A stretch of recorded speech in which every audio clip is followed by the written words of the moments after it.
আপনি বলেন এই পুলিশেরা কেউ কেউ কাউকে ধর্ষণ করেছে? তাহলে এই পুলিশদের উপর তাদের এত করতেছেন। দ্বিতীয়ত, তারা কালকে গেছে স্বরাষ্ট্র উপদেষ্টা পদত্যাগ চাওয়ার জন্য, অথচ তারা স্লোগান দিচ্ছে ডক্টর ইউনূস নাকি ধর্ষকের ধর্ষণের রক্ষা করে। বলতেছে স্বরাষ্ট্র উপদেষ্টার কথা, সমস্ত আক্রোশ ডক্টর ইউনূস। আমরা এটা বুঝতে আর বাকি নাই, সবাই মিলে ডক্টর ইউনূসের সরকারকে পালানোর জন্য আওয়ামী লীগ সর্বশেষ ট্রাম্প কার্ড হিসেবে শাহবাগকে ব্যবহার করতে শুরু করেছে। এই আওয়ামী লীগ কখনো আগেই তো ভালো ছিলাম গ্রামে, কখনো রিক্সাওয়ালা হয়ে, কখনো ভ্যানওয়ালা হয়ে, কখনো গার্মেন্টস শ্রমিক হয়ে, কখনো এইটা হয়ে সেইটা হয়ে নেমেছে। শিক্ষক লীগ, বহু লীগ, আফসোস লীগ হয়ে নেমেছে, আসাম লীগ হয়ে সর্বপ্রথম সচিবালয় নেমেছিল, মনে আছে কিনা? কিন্তু আপনাদেরকে এখন মনে করিয়ে দিতে চাই, আওয়ামী লীগ তাদের ট্রাম্প কার্ডটা দুদিন সেভ রেখেছে। এইটা তারা খেলতে চায় নাই, কিন্তু তাদের প্রত্যেকটা কার্ড বাংলাদেশের দেশপ্রেমিক ছাত্র জনতা ব্যর্থ করে দিয়েছে। ভাবেন, অন্তত 1000 কারণ আছে খুনি বদমাইশ লাঠিদের এখন জেনে থাকবার মতো।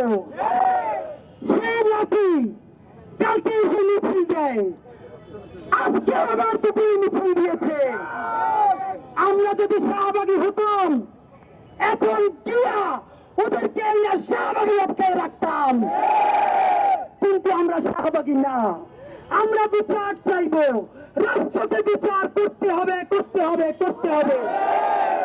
অনেকেই বলেন শাহবাগের বিকল্প শাপলা। আপনাদেরকে একটা মনে করিয়ে দিতে চাই, শাপলা কি জয় হয়েছিল নাকি শাপলাকে গুম করে খুন করে লাশ ডাম্পিং করে দেওয়া হয়েছিল? গুম করা হয়েছে। তাহলে আপনি কি চান আপনার ভাইয়ের লাশটা আবার ডাম্পিং করা হবে? শাপলায় ফেরবো না, শাহবাগ থেকে আমরা ইনসাফের বাংলাদেশে চলে যাব।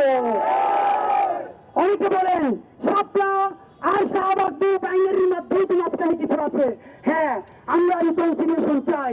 আপনারা জানেন জার্মানিতেও ফ্যাসিবাদের যখন বিচার হয়েছে, রিকনসিলিয়েশনের আগে বিচার করতে হয়, তারপরে রিকনসিলিয়েশন প্রক্রিয়ায় যেতে হয়।